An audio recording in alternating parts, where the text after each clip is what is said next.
effect into the high school level is also being felt around the Valley. As SportsWrap Daily host Darrell Harris shows us, in today's high age of high schoolers trying to make the leap, they're going to have to be more savvy in order to get to that big stage. Hoop dreams are becoming just that for more and more young athletes, a dream. The storybook journey from backyard courts to varsity to making the big-time college and then off to the league is becoming less attainable, says Devin Maathius. Definitely a lot harder now. Maathius' coaching resume spans from NAIA all the way to NCAA Division I when he got the dream call to become the graduate assistant at UNLV. But after the first year, I ended up getting moved up from grad assistant to player development as a full-time staff member. So did that for 2 years, and then life happens, coaching staff got let go. He considered moving up to the G League next, or possibly even the NBA, but was reminded of his why when it came to being a coach. There for kids and kind of be what I wanted to, what I needed when I was growing up, the mentor, you know. So I decided to go back to my alma mater and be the head coach at Durango High School here in town. His message to kids holding on to hoop dreams is that the road looks different now. Between NIL, the portal, and now NBA players wanting to, and successfully returning to college, the graduating 18-year-old has to contend with grown men for that D1 scholarship, specifically kids in Southern Nevada like Hudson Yakubic, who compares himself to a high school Jimmy Butler with AP classes. Jimmy Butler, he's strong inside and can shoot outside when he needs to. What's your GPA? 4.525, I think. After beginning at basic high school in Henderson, he took his talents to Utah Prep for his junior year. There, he shared a court with current BYU freshman phenom AJ DeBansa, who's making millions of dollars while in college. But that's the exception. While kids like Hudson are in the majority, promising student athletes not being sought after as the D1 landscape gets more glamorous. After a year at Utah Prep, Hudson is now back at basic, finishing his high school career with the group he started with, this time with a newfound perspective. It was fun going across the United States and just traveling and playing basketball. I was just excited to step into a leadership role. The Yakubics are doing what they can to get Hudson recruited, including hiring a personal trainer, Coach Maathius. Very hard-working kid, smart kid, so he picks up quick, tell him things one time, and he kind of gets it, so it's been a joy. What's his ceiling? I mean, the sky's the limit. As a 6'5" kid that's a great athlete and is starting to take the game more serious now, the sky's the limit for the kid. He has a 4.4 GPA, so I mean, what can he do with that, you know? That may mean starting off somewhere smaller as his body and mind continues to get sharper. I think sometimes we get too caught up in the hype of D1, and that's not the end. Well, I didn't go D1. I went to a D2, still able to have a pro career. 450 players playing in the NBA. It's not realistic. As for what he would tell today's athletes, I think the main thing is going somewhere where you're loved, where you're appreciated, where you can actually play.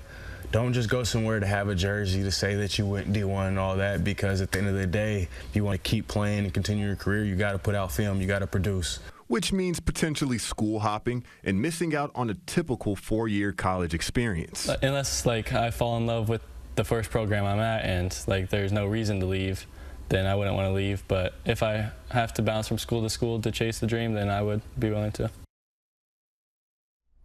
All right, now joining us to talk a little bit about high school recruiting is Darrell Harris. Darrell, nice piece there.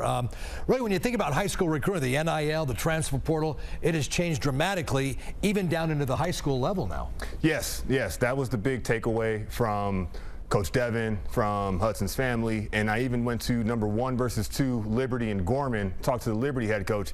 He said the same thing, that, hey, today it's different. The kids are competing against grown men to be recruited, and for that reason, they might need to consider going to a JUCO, a Division II, or Division III, just expanding their options so that way they can work their way up. It's just much different now. Yeah. With it being so different, is there a different point A for all of these players? I imagine it doesn't look the same for every single player who has a different recruiting profile. No, yeah, that's the point that they were both sort of driving home, is that you have to get creative, whether that means staying at home, whether that means transferring, or even, just making phone calls and cold visiting campuses. That's one effective way that another coach said that got their kids recruited, were just going to schools. There's only UNLV, Reno, CSN, Truckee up north as well, and Western Nevada College. But there's a college deficit compared to some of the bigger states here, so there's fewer outlets for those kids, and with that, there's a smaller scouting presence. So all of that impacts their options when they're graduating and trying to get somewhere. And with this transfer portal, more and more schools are saying, you know what, I can't afford to go get the freshman kid out of high school. I need to get some experience on this roster. Josh Pastner, for example. You can't go out and try to get, he's a pretty good player, but we can't afford to have him sit for 3-4 years on our bench. We need players right now. When coaches are on the hot seat if they don't produce, and they're competing against, Big Tens and Pac-12s next year and the SEC power conferences that have a lot more money to spend on those athletes.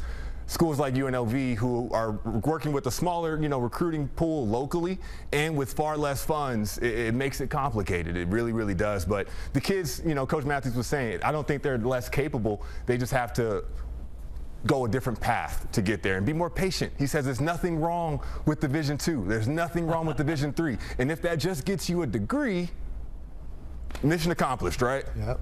But D1 is the dream. So how do you get these high schoolers who are 15, 16, 17 to understand that, hey, maybe going to Division II, Division III is the smart move? This is from 3. Yeah, that's what they're going to have to do. I mean, like the guys that we're seeing tear it up on Division I, it's more of like a pro game now.